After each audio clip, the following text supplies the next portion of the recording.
Wow, my first Olympic memory is I don't know. It's probably something that stuck in my mind a lot. Probably Paula Radcliffe running the marathons, really. Obviously, I loved watching sports, and, it's super inspirational. Like anyone, you can't help being inspired by, people working so hard for one thing, be it sport or anything, really. But yeah, I think the first time I remember flicking on the TV be Summer Olympics. Dwayne Chambers as well, sprinting, GB. I remember that. That stands out in my mind. Preparation on snow, and generally, I'm feeling really good. Obviously, I had my best year ever last year, so things are sort of building up, which feels great. And obviously, to have some success last year, is really great for my self-esteem, and makes me feel like when I get out there into a competition environment that, I know what to do, and I do know that I can do it. So that feels good. And obviously everyone always talks about building up and peaking at the right time and stuff, and never really known what that means, but I guess it's sort of a trend at the moment that's happening, I suppose. I hope, fingers crossed. Well, there's certainly lots to do before the Winter Olympics. Obviously, practicing the tricks, it's so hard to call it training. It's actually like I found this sport and enjoy it so much, and that's why I do it, and I'm sure that's why everybody else got into it at least and is carrying on the way they are. It is so much fun, but as well, yes, it is incredibly competitive. You have to stay on top of your game. So even if it's not just been introduced to the Olympics and it's going to be the first time in it, and that summer, you got to be learning tricks. But generally, any summer time is very important. So in the southern hemisphere, that's the winter there. So it is very important, because the tricks you have one year, the next year aren't really going to hold it against the new tricks that next year. So you've really got to be working on your game and focusing. So for me, I've been doing just that, just trying to vamp up my whole trick book, and just be comfortable with the new tricks going into the next year.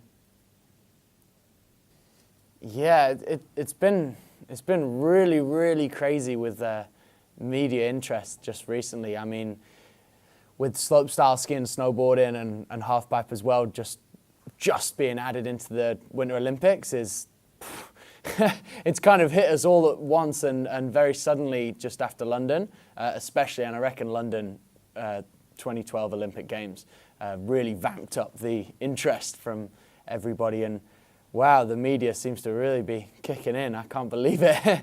The last couple of days has been really mad since getting back to the UK.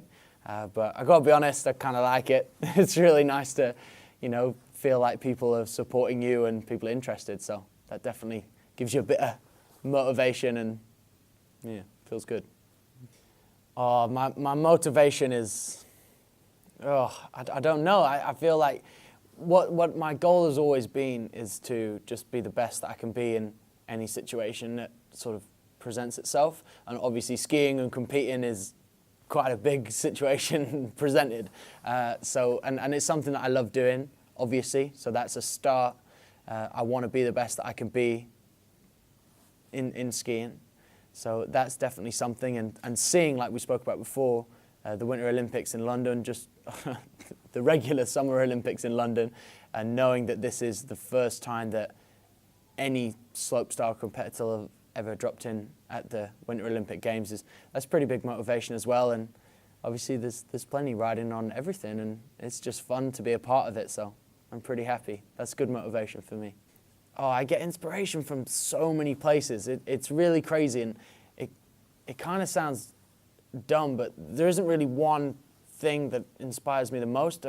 Seeing people like, again, the Olympics last year was great to watch, seeing people at the pinnacle of, everything they've been trying like their life for. Obviously it's slightly different for us because the Olympics has just come around, but we've been trying so hard just to better ourselves in our sport, and X Games and Do Tour, events like that showing at this. But I also seem to find inspirations from other sports, and as well in the summer times when I coach, like the grommets, the little kids, and adults as well. But, whether they're practicing for the first time, just trying so hard and really working at it, or the top of their game, whatever game that is. It's pretty inspirational. You just got to open your eyes to it, I think. Helping people out and bringing people up, like the younger generation, I suppose, of skiers and stuff, you know, that's really important to me because, you know, at the end of the day, they're the people that are going to be carrying on the legacy, and you want to see the sport that, you know, you do, what I want to see the sport that I do, you know, succeed and carry on being successful and hopefully go from strength to strength and glory to glory. And, you know, to see these kids, like I said before, you know, trying so hard and really wanting it, that motivates me to want to be better and better myself, to carry on inspiring them. And if that's not the case, to actually try and stay ahead of the game a little more, seeing these guys pushing me out. To anyone coming up, be it skiing, be it snowboarding, or whatever it is, whatever sport, or even beyond that, just carry on doing what you enjoy. You know, remember why you started it, and just keep that at the forefront of your mind, because it's pretty easy for things to overlap and you to kind of get a little bit construed with what you're doing and what it means to you. So just remember what you're doing and be grateful for it, and, you know, all that hard work will pay off, I promise.